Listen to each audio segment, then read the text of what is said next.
आज हम श्रेष्ठ गीत के अध्याय 7 और 8 का अध्ययन करेंगे। अध्याय 7 तारीफ का वर्णन। वर, हे कुलीन की पुत्री, तेरे पाँव जूतियों में क्या ही सुंदर है। तेरी जांघों की गोलाई ऐसे गहनों के समान है जिसको किसी निपुण कारीगर ने रचा हो। तेरी नाभि गोल कटोरा है जो मसाला मिले हुए दाख मधु से पूर्ण हो। तेरा पेट गेहूं के ढेर के समान है जिसके चारों ओर सोसन फूल हो। तेरी दोनों छातियां मृगनी के दो जुड़वे बच्चों के समान है।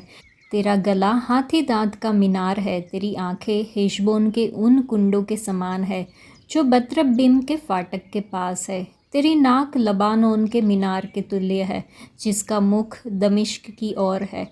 तेरा सिर तुझ पर करमेल के समान शोभायमान है और तेरे सिर के लटे बैंगनी रंग के वस्त्र के तुल्य है। राजा उन लटाओं में बंधुआ हो गया है। हे प्रिय और मनभावनी कुमारी, तू कैसी सुंदर और कैसी मनोहर है। तेरा डिल डोल खजूर के समान शानदार है और तेरी छातियाँ अंगूर के गुच्छों के समान है। मैंने कहा, मैं इस खजूर पर चढ़कर उसकी डालियों को पकड़ूंगा। तेरी छातियाँ अंगूर के गुच्छे हो और तेरी श्वास का सुगंध सेबों के समान हो और तेरे चुंबन उत्तम दाख मधु के समान हो। वधु, जो सरलता से होठों पर से धीरे धीरे बह जाती है, मैं अपनी प्रेमी की हूँ और उसकी लालसा मेरी ओर नित बनी रहती है। हे मेरे प्रेमी, आ, हम खेतों में निकल जाए और गाँवों में रहे।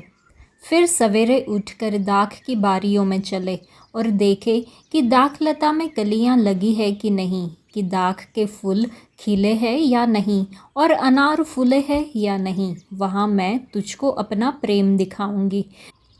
दूधा फलों से सुगंध आ रही है और हमारे द्वारों पर सब भांति के उत्तम फल है, नए और पुराने भी, जो, हे मेरे प्रेमी, मैंने तेरे लिए इकट्ठे कर रखे हैं। इस अध्याय में प्रेमी की सुंदरता और प्रेम के भौतिक पहलुओं का विशद वर्णन किया गया है। प्रेमी उसकी कृपा और आकर्षण का जश्न मनाते हुए काव्यात्मक रूपकों के साथ उसकी प्रशंसा करता है। प्रकृति और सुंदरता की कल्पना प्रेम में पाई जाने वाली समृद्धि और अंतरंगता के आनंद की याद दिलाती है। जब हम एक दूसरे की सराहना करने और जश्न मनाने के लिए समय निकालते हैं तो प्यार पनपता है। अपने रिश्तों में हमें उन लोगों की सुंदरता के लिए आभार व्यक्त करना चाहिए जिन्हें हम प्यार करते हैं, जो हमारे जीवन में परमेश्वर के रचनात्मक प्रेम को दर्शाता है। आज मसीह की दुल्हनों के रूप में क्या हमारा दुल्हा यीशु मसीह कहते हैं कि तुम गोरी और सुंदर हो, या क्या वह हमारे कारण दुखी है? चलिए हम खुद को खोजें। यशायाह की पुस्तक में लिखा है कि जब हमारे उद्धार का प्रकाश चमकता है, या जब हम उद्धार में दृढ़ रहते हैं और पवित्रता में चलते हैं, तो हमारा परमेश्वर, हमारा दुल्हा हमारे ऊपर वैसे ही आनंदित होता है जैसे दुल्हा अपनी दुल्हन पर आनंदित होता है। यह भी लिखा है कि मैं यरूशलेम पर आनंदित होऊंगा और अपनी प्रजा से प्रसन्न होऊंगा। इसलिए जब हम उनके लोगों के रूप में उनकी आवाज़ सुनते हैं और उनके वचनों का पालन करते हैं, तो हमारा स्वर्गीय पिता और दुल्हा हमारे ऊपर आनंदित होने का वादा करते हैं। आज हमारा दुल्हा यीशु मसीह हमें प्यार से हे मेरे प्रिय करके पुकारते हैं। उनके प्रेम की तुलना में कोई प्रेम नहीं है। बहुत से लोग जिन्होंने हमें प्रिय कहा, वे हमें भूल गए हैं। कुछ तो हमारे दुश्मन भी बन गए हैं, और दूसरे जो कभी हमें प्यार करते थे, वे शायद अब इस दुनिया में ना भी हो। हालांकि हमारा सदाकालीन प्रेमी जो हमें प्रिय कहता है, अपरिवर्तित है। वह हमसे हमारे मरने तक भी हमें प्रेम करते हैं और हमेशा हमारे साथ रहते हैं। यहाँ पे दुल्हा दुल्हन की प्रशंसा करते हुए कहता है कि तुम सर्वदा सुंदर और मनभावन हो, तुम में कोई दोष नहीं है। क्या आज हमारा दुल्हा यीशु मसीह हमारी ओर देखकर कह सकते हैं कि तुम सर्वदा मनभावन हो, दोष रहित और पाप रहित हो? वो भी हमें खुद को जांचना होगा। मनभावनता का अर्थ है हृदय, शरीर और आत्मा में आनंद, शांति, संतुष्टि और संतोष से भरा जीवन। दूसरे शमूएल की पुस्तक में दाऊद ने आनंद से भजन गाए कि हमारे गीत और आराधना प्रभु को प्रसन्न करते हैं। क्या हमारे जीवन का हर हिस्सा, हमारे शब्द, हमारे विचार, हमारे कार्य और प्रार्थनाएं हमारे राजा प्रभु यीशु मसीह को आनंद और प्रसन्नता प्रदान करती है? वो भी हमें जांचना होगा। चलिए हम ऐसे प्यारे सुखद लोगों की तरह जीने का प्रयास करें जो हमारे दुल्हे यीशु मसीह और दूसरों को प्रसन्नता प्रदान करें। हम निर्दोष और पाप मुक्त व्यक्तियों की तरह जिए जो उनकी सुंदरता को दर्शाते हो। हमारी गवाही हमारे दुल्हे यीशु और हमारे आसपास के लोगों दोनों को प्रसन्नता प्रदान करे। पवित्र आत्मा हमें ऐसा जीवन जीने के लिए मदद करे, ये भी हमें प्रार्थना करनी चाहिए। श्रेष्ठ गीत 8। भला होता कि तू मेरे भाई के समान होता, जिसने मेरी माता की छातियों से दूध पिया। तब मैं तुझे बाहर पाकर तेरा चुंबन लेती और कोई मेरी निंदा न करता। मैं तुझको अपनी माता के घर ले चलती और वह मुझको सिखाती, और मैं तुझे मसाला मिला हुआ दाख मधु और अपने अनारों का रस पिलाती।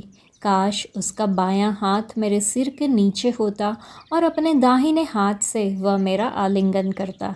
हे यरूशलेम की पुत्रियों, मैं तुमको शपथ धराती हूँ कि तुम मेरे प्रेमी को न जगाना जब तक वह खुद न उठना चाहे। सहेलिया, ये कौन है जो अपने प्रेमी पर टेक लगाए हुए जंगल से चली आती है? वधू, सेब के पेड़ के नीचे मैंने तुझे जगाया, वहाँ तेरी माता ने तुझे जन्म दिया, वहाँ तेरी माता को पीड़ाएं उठी।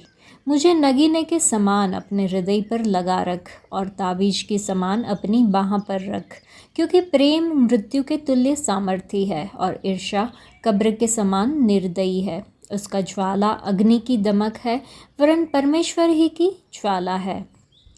पानी की बाढ़ से भी प्रेम नहीं बुझ सकता और न महानदों से डूब सकता है। यदि कोई अपने घर की सारी संपत्ति प्रेम के बदले दे दे तो भी वह अत्यंत तुच्छ ठहरेगी। वधू का भाई, हमारी एक छोटी बहन है जिसकी छातियाँ अभी नहीं उभरी। जिस दिन हमारी बहन के ब्याह की बात लगे उस दिन हम उसके लिए क्या करें? यदि वह शहरपनाह होती तो हम उस पर चांदी का कंगूरा बनाते, और यदि वह फाटक का किवाड़ होती तो हम उस पर देवदार की लकड़ी के पटरे लगाते। वधू, मैं शहरपनाह थी और मेरी छातियाँ उसके गुम्मट, तब मैं अपने प्रेमी की दृष्टि में शांति लाने वाले के समान थी। वर, बाल्हामोन में सुलेमान की एक दाख की बारी थी। उसने वह दाख की बारी रखवालों को सौंप दी।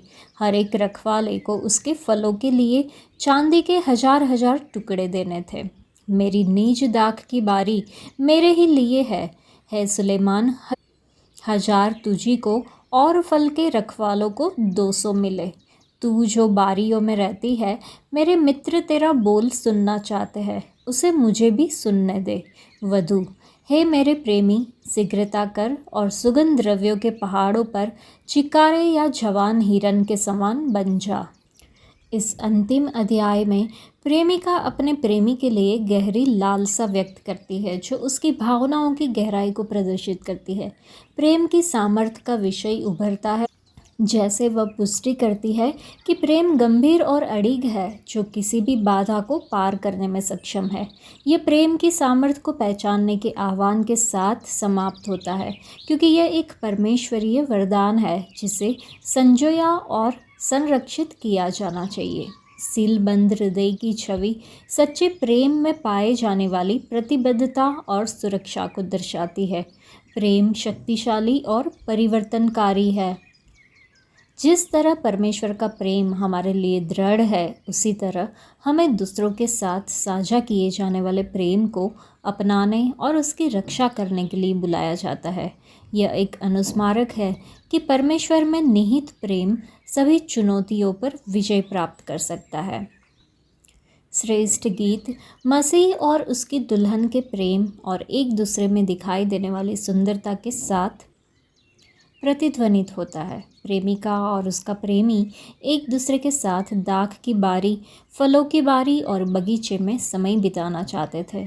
उसकी अपनी नीज दाख की बारी थी। जब उसका प्रिय उसे बुलाता है तो वह सुगंध द्रव्यों के पहाड़ों पर अपने प्रेमी के साथ रहने के लिए अपना घर छोड़ देती है। वह अपने प्रिय को खेतों में जाने और गाँव में रात बिताने के लिए आमंत्रित करता है। हमारे बारे में क्या है? क्या हमारी आत्मा उस प्रिय के प्रति आग, प्रेम और ज्वाला की तरह जलती है? सच्चे प्रेम में वफादारी सिखाने की ज़रूरत नहीं है। काश हम उसमें पाए जा सके जिसकी शोभा भोर के तुल्य है, जो सुंदरता में चंद्रमा, निर्मलता में सूर्य और पताका फहराती हुई सेना के तुल्य भयंकर दिखाई पड़ती है। प्रियतम जानता था कि उसके प्रेमी की लालसा उसके लिए है। अगर हमें यकीन है कि हम 10,000 में से सबसे सुंदर की लालसा है, तो क्या हम चिंतित, भयभीत, उदास या कटु या निराश होंगे? हम अपने दैनिक जीवन में अपने प्रेमी से कितने दूर हो जाते हैं। हम उसे अपने दिल के कितने करीब रखते हैं। क्या हम अपने प्रेमी के पास आते हैं ताकि वह हमें अपनी मिठास से मजबूत करे? जब शुलेमिन को पता था कि अगर वह अपने प्रिय के साथ बाहर गलियों में दिखेगी तो उसे तुच्छ जाना जाएगा, तो उसने इसे रोका नहीं। उसने अपने प्रिय के लिए अपने घर या उसकी संपत्ति की परवाह नहीं की। अगर कोई अपने घर की सारी संपत्ति प्रेम के बदले दे दे तो वह अत्यंत तुच्छ ठहरेगी। पानी की बाढ़ से भी प्रेम बुझ नहीं सकता और न महानदों से डूब सकता है। सच्चा प्रेम न तो खरीदा जा सकता और न ही तिरस्कृत किया जा सकता है। क्या हम अपने प्रेमी के प्रति सच्चे प्यार के लिए तिरस्कृत होने के लिए तैयार है? कौन हमको मसीह के प्रेम से अलग करेगा? क्या क्लेश या संकट, क्या उपद्रव, अकाल या नंगाई या जोखिम या तलवार? क्या हम आश्वस्त है कि न मृत्यु, न जीवन, न स्वर्गदूत, न प्रधानताएं, न वर्तमान, न भविष्य, न सामर्थ्य, न ऊंचाई, न गहराई और न कोई और सृष्टि हमें परमेश्वर के प्रेम से, जो हमारे प्रभु मसीह यीशु में है, अलग कर सकेगी? प्रेम परमेश्वर की ज्वाला है। स्त्री पुरुष के हृदय और भुजा पर मोहर की तरह लगना चाहती है। प्राचीन दुनिया में मोहर स्वामित्व का प्रतीक थी। पुरुष के प्रति अपने महान प्रेम के कारण वह चाहती है कि पुरुष को याद रहे कि वह उसका है, और वह यह भी चाहती है कि दूसरे भी जानें कि वह उसका है। मानव विवाह वाचा में मोहरबंद प्रेम का उद्देश्य परमेश्वर द्वारा हमें अपने लोगों के लिए अपने वाचा प्रेम की ओर इंगित करना है। अपने प्रिय के लिए स्त्री के प्रेम की तरह अपने लोगों के लिए परमेश्वर का वाचा प्रेम मृत्यु के समान मजबूत, ईर्ष्यापूर्ण और कभी न बुझने वाला है। श्रेष्ठ गीत के 8वें अध्याय में 6ठे वचन में प्रेम की चमक को आग की चमक, प्रभु की ज्वाला कहा गया है। यह गीत में प्रभु का एकमात्र स्पष्ट संदर्भ है। इस कविता के अंत में उचित रूप से हमें बताया गया है कि जब हम विवाह में मानवीय प्रेम के विचार को देखते हैं तो हम वास्तव में एक साइन बोर्ड को देख रहे होते जो हमें खुद परमेश्वर के प्रेम की ओर इंगित करता है। प्रेरित पौलुस इस शिक्षा को आगे बढ़ाते हैं जब वह कहते हैं कि विवाह में एक पुरुष और एक महिला के बीच रहस्यमय मिलन का उद्देश्य मसीह की अपनी कलीसिया के साथ मिलन की ओर इशारा करना है। यह रहस्य गहरा है और मैं कह रही हूँ कि यह मसीह और कलीसिया को संदर्भित करता है। प्रेरित यूहन्ना लिखते हैं कि यह मसीह का अवतार और क्रूस पर चढ़ना है, जो अपने लोगों के लिए परमेश्वर के अमिट प्रेम का उदाहरण है। इसमें परमेश्वर का प्रेम हमारे बीच प्रकट हुआ कि परमेश्वर ने अपने एकलौता पुत्र को दुनिया में भेजा ताकि हम उनके द्वारा जीवन पाए। इसमें प्रेम है, न कि हमने परमेश्वर से प्रेम किया, बल्कि इसमें है कि उसने हमसे प्रेम किया और अपने पुत्र को हमारे पापों के प्रायश्चित के लिए भेजा। मसीह में विश्वास करने वालों के पास एक ऐसा पति यीशु मसीह है जिसने हम पर, हमारे माथे पर और हमारे हृदय में अपनी दोहरी मुहर लगाई है। उन्हें कहा गया था कि वे पृथ्वी की घास या किसी पौधे या पेड़ को नुकसान न पहुंचाए, बल्कि केवल उन लोगों को नुकसान पहुंचाए जिनके माथे पर परमेश्वर की मुहर नहीं है, जैसा कि प्रकाशित वाक्य के 9वें अध्याय में लिखा है। और दूसरे कुरिन्थियों की पत्री में पहले अध्याय में है कि हम पर स्वामित्व की अपनी मुहर लगाए और अपनी आत्मा को हमारे हृदयों में जमानत के रूप में रखे, जो आने वाली चीज़ों की गारंटी देता है। यूहन्ना की पत्री के 15वें अध्याय में है कि और हमें मांगने की भी ज़रूरत नहीं पड़ी, जैसे पत्नी ने अपने पति से मांगी थी। जब हम मसीह पर भरोसा करते हैं तो हम उनकी सबसे बेशकीमती संपत्ति बन जाते हैं और उनके द्वारा प्रेम में दोहरी मुहर लगा दी जाती है।